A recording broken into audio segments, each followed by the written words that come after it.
started about 8 years ago. That's when I started.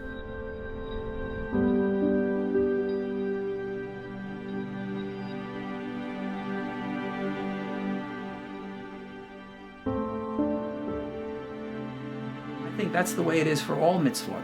A lot of the things we think we can't do, really they are possible for us if we try it out and see if we can do it and learn and find a teacher and help us with it and work at it, and little by little you can do more than you think you can do.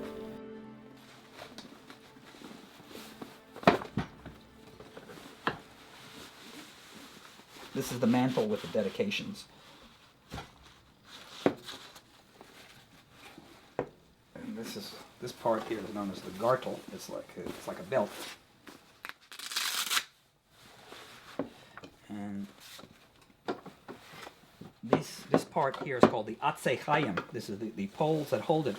In the Ashkenazic tradition, we use these poles like this, and the Torah is rolled. And when the Torah is finished, it will be tied up. There's a blank column. I have this temporarily sewed to the end. This is the end of the book of Numbers, Midbar, until I sew the book of Devarim in. So now I can. This allows me to unroll and roll. So I'll show you what it looks like here. Give you an idea of how it's sewn in. So I have room for the book of Devarim, which I'll sew in a week or two. I was born in Crown Heights in Brooklyn, and so I remember when I was a little boy, about 8, I could see the Hasidim from the Lubavitcher Rebbe walking down President Street. I always wondered who they were, but I didn't know who they were at that time. Later, when I went to medical school in Brooklyn, at downstate, my first 2 years of medical school, I decided to check it out, and I went down. And I was very impressed with Chabad, and so it was very inspiring to me. And then during my medical education, I became a psychiatrist, and more or less I lived the life of a secular Jew, but I knew always there was a part of me that knew there was something in the Torah that kept calling to me. But I probably felt it was too hard to keep all the mitzvot, and like most American Jews, I was focusing on raising a family and making a living and all that kind of stuff. Maybe about 13 years ago, I found that there was a Chabad near my house. I've been here for many years. I met Rabbi Blooming. Rabbi Blooming studied Rashi, studying the Rashi's interpretations of the discourse and explaining the simple meaning of the text in the Torah. As time went on, I learned more about it. I met some people who were doing writing Torah, and I saw the Torah scroll, and I was very amazed how holy it was. And I saw the letters, and I was actually always interested in the Hebrew letters, even as a young man. But I decided that I wanted to learn how to write, and so I found a sofer who was willing to teach me, and I became an apprentice to him. This is about, I would say, about 9-10 years ago. And he told me that I should first write mezuzot. So I wrote mezuzot. So first he told me I should write the Megillah Esther, the book of Esther, because it doesn't have the name of God written in it overtly. So I wrote a Megillah Esther. He told me how to practice writing the letters. He gave me the books. So I read the books, and I read about the halacha, and he showed me how to make letters. And after I finished the Megillah, he then said, now you're ready to write a mezuzah. So I wrote about 10 mezuzot, and I have 1 or 2 in my house here, and others I've given away to people getting married and things like that. I gave it to my family, and so and then once I finished writing those number of mezuzot, he says I was ready to do the Sefer Torah. This is the last column in the Sefer Torah. It's column 245. It's in the Parsha Zot HaBracha. and I'm finishing the 5th line of the last column. Before I start writing, I say a prayer, and I give money to tzedakah, my tzedakah box, and periodically I empty that tzedakah box and give to charity, because every act of Torah should be linked to another mitzvah. Shiviti ananai lenekti tamid. Yehi ratzon mifanecha anai l'ha'avatai. Shetishre shchinatcha v'masei dai v'datlichini v'sofas dam v'kedividi zort shenei katev. Sefer Torah. Af.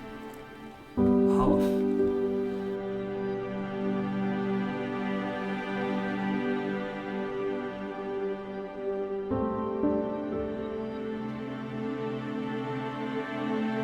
Rish.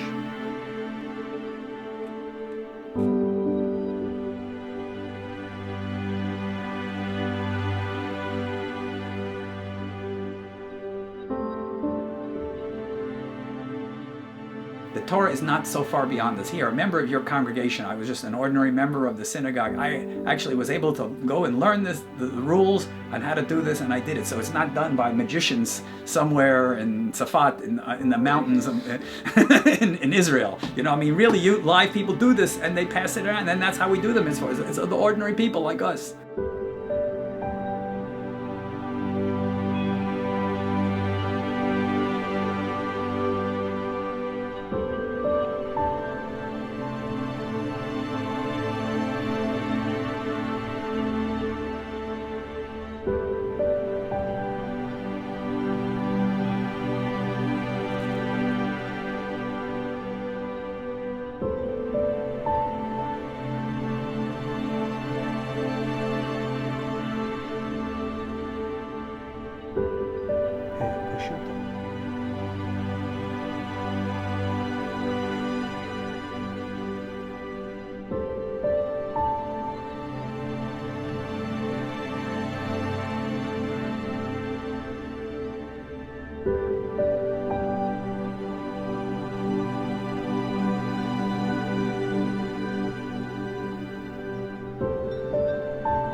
What I'm going to do here is I'm going to hold, this is the tikkun.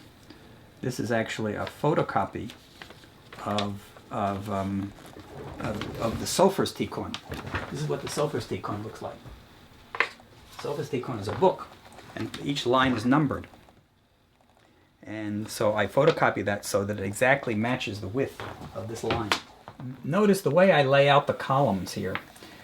The way I did it is I wrote the names of God beforehand in the page, so that it will, and I measured it by using the tikkun, the Sofer's tikkun, and each column is numbered. This is the 245th and the last column, and each line is numbered. And the way I make sure that I know what the number of the line is, I have these celluloid plastic strips that I tape down next to the column, so I know exactly what line I'm on. Like this is the 6th line, and then when I'm finished that column, I'll take these off and I'll put them on the next column.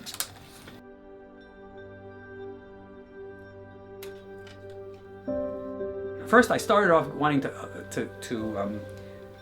understand the Torah, get close to the Torah, but then I realized if you're getting close to the Torah, you're getting close to the author of the Torah, who's Hashem.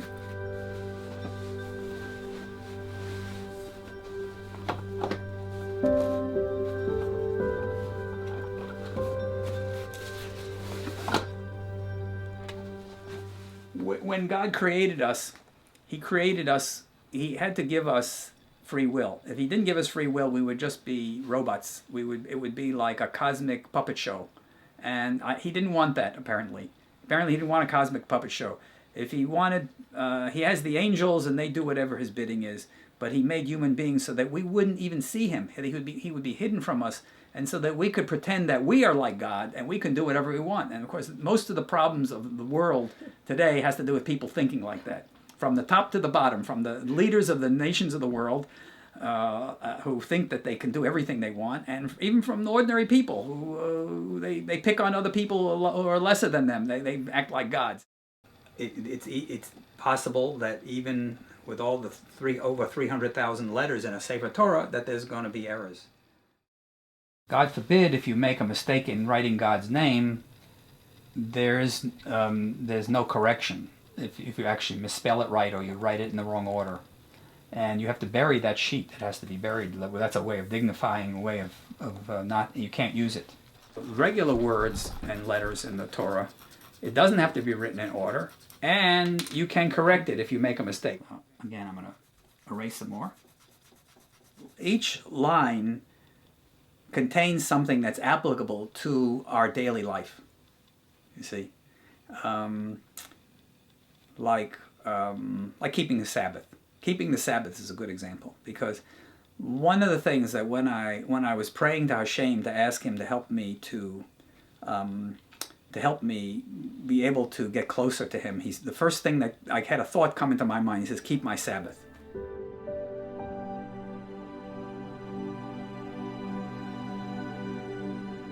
The Torah can be written with a reed or a quill of a kosher animal, like a turkey, which is what we use. And when I clean them up, they look something like this. And it's amazing to see how the ink goes, because it's really like, that ink is very thick, and it's almost like you're carving with a liquid.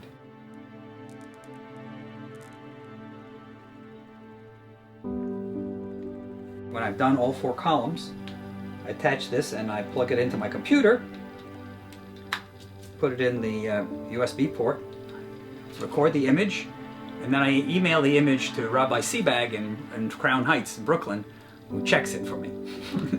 Harninu goyim amo, sing nations the praises of his people.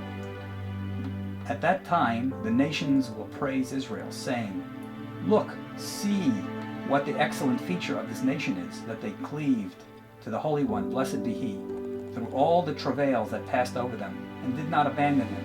They knew even then of His goodness and His excellence." And then the final phrase, "For He will avenge the blood of His servants." If you do things in this world before you have the holiness, then the things you do may not be so kosher.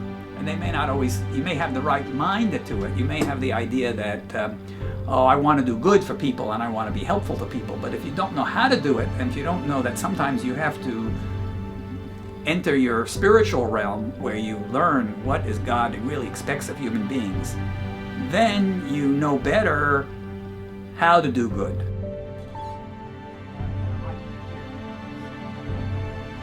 When I decided to write the Torah, I decided I was going to write it and give it to the Chabad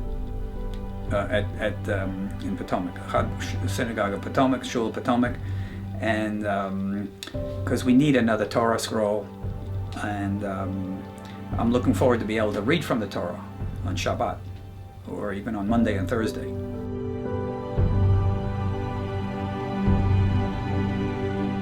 And so in a way, my life parallels that of the Jewish people. You know, I'm like one of the Jews who finally wised up thank God, after all these years, I finally got the idea, I got the message. So I'm very thankful to Hashem that he stuck with me.